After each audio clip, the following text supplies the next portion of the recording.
Hi everyone, I'm Mel Torrefranca, and welcome to another episode of Saturday Spotlight, where I meet with authors to discuss the questions you have about writing, editing, and publishing. Today I'm meeting with June Hur, author of The Silence of Bones and The Forest of Stolen Girls. She writes historical mysteries set in Korea that have resonated with thousands of people. How did you first get started? I first got started by writing Pride and Prejudice fan fiction, and probably because of I was obsessed with Jane Austen, Charlotte Bronte, and because of that, I was really fascinated by British history. And so for the longest time, I actually just wrote British historicals. From when I was like a teenager until my mid-20s, I was trying to get this British historical fiction that I wrote published.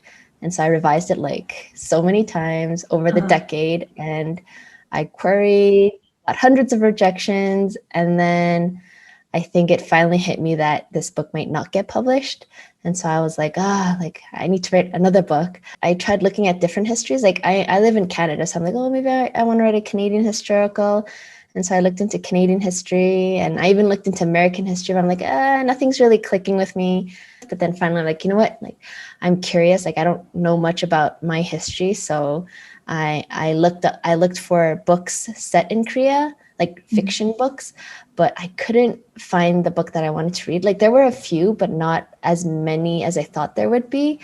And so I looked into scholarly sources about Korea's past, and I was like, oh my gosh, Korean history is actually really fascinating, and I fell so in love with it. And then I'm just like, okay, I need to write the book that I wish existed, and then and the rest is history. Oh, that's so cool. And I saw on Twitter you mentioned that The Forest of Stolen Girls was really a challenge for you to write. And I think I saw on Goodreads that you even hesitated to write it in the first place. So how did you overcome that? The Forest of Stolen Girls was the first book I had to write under contract.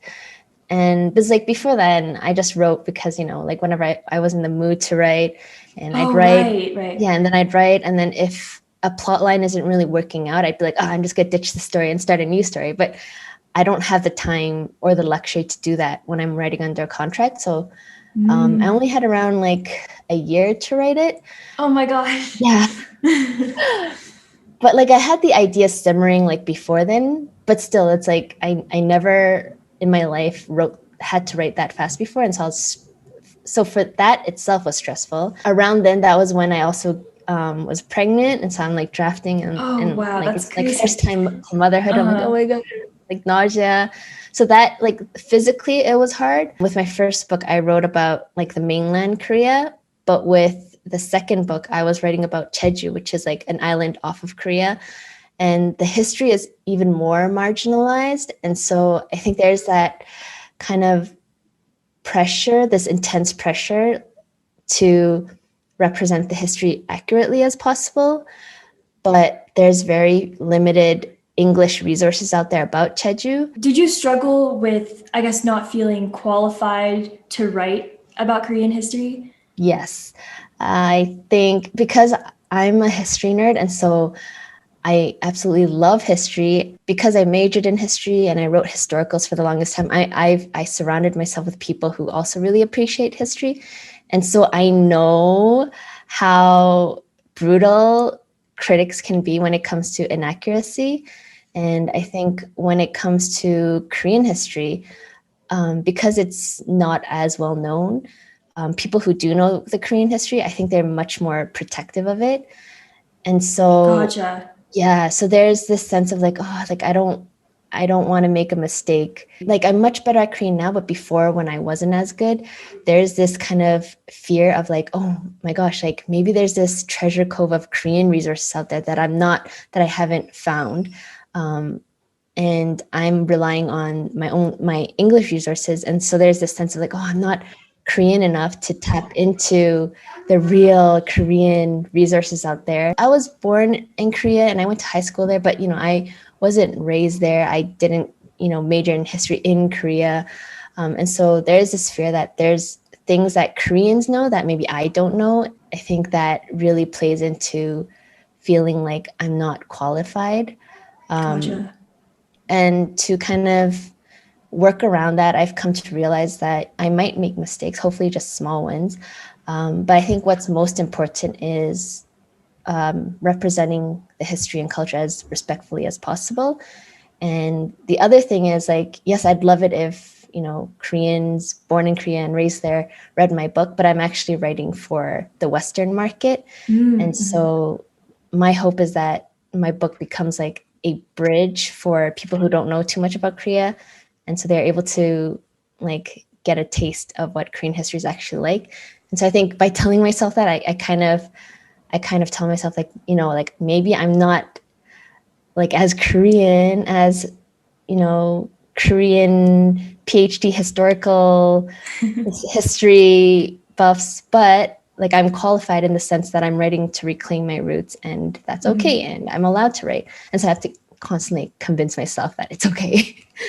I can only imagine how challenging that must be to also give enough context so that the readers understand in a natural way when because you're kind of also giving information about culture and history at the same time that you're telling a story. How has the response been now that you've kind of put your work out there and you're having people read your story and it's connected with thousands of people? So how has that Yeah. been? It like really blew my mind by how much people actually want to read about Korea or just non-Western history in general. And so I've gained like a lot of support, and there's been a lot of enthusiasm. Like, of course, there are like a few critics out there who are just like they know their Korean history, and so Right. like a bit nitpicky, but which I welcome. Like, I can learn from that. But overall, people have been very open to it. And I definitely have like Korean dramas to thank, because I think Korean historical dramas are like much more accessible now to the West. And so they've already seen what, like Joseon Korea looks like, what they wear. And so my book isn't like totally like out of nowhere for them. Like Right. they've had introductions to Korea's past through dramas. And so I feel like that's really opened the path for my book. And your third book is The Red Palace, right? Is it also a historical? Yes, it is. It's also a historical. So my first two books had no romance in it, but then the third one, it's like my first time introducing a bit of romance. The book is a historical retelling of one of the most tragic crown princes in Korean history. And there's the main characters are a palace nurse and a police inspector, and they have to work together to figure out like why there's all these murders occurring in the capital of Joseon, which is Korea now. And yeah, that's coming out January 2022. Oh my gosh, it's exciting. It sounds so good. Thank you. So, I was wondering if you could just share some advice for any writers out there who want to tell a certain story, but they're scared that they don't have the skills or knowledge or that there might not be a market for their book. Yeah. When it comes to BIPOC authors, I think there is that obstacle we need to get over where it's like, oh, I don't feel like I have the right to write about this book. Many of us diaspora writers speak in our native tongue, like there is an accent. But then my mom reminded me that accents are okay, and accents tell a story and bring a fresh new perspective to things. Having this different perspective allows us to focus on aspects of a story that maybe a person born and raised in that country might not be able to see. And so I think it's important to embrace our differences and use our difference almost like to our advantage. And another advice, just for writers in general, because I think a lot of writers can be a bit of a workaholic. Like we get so obsessed with trying to get published. Mm-hmm. But I think it's important to have healthy work, writing, and life boundaries. So for a long time, like I was so obsessed about getting published that I would write from morning until night, and I would like cancel all meetups with friends because I was like, okay, I'm gonna put life on hold so I can try and get published.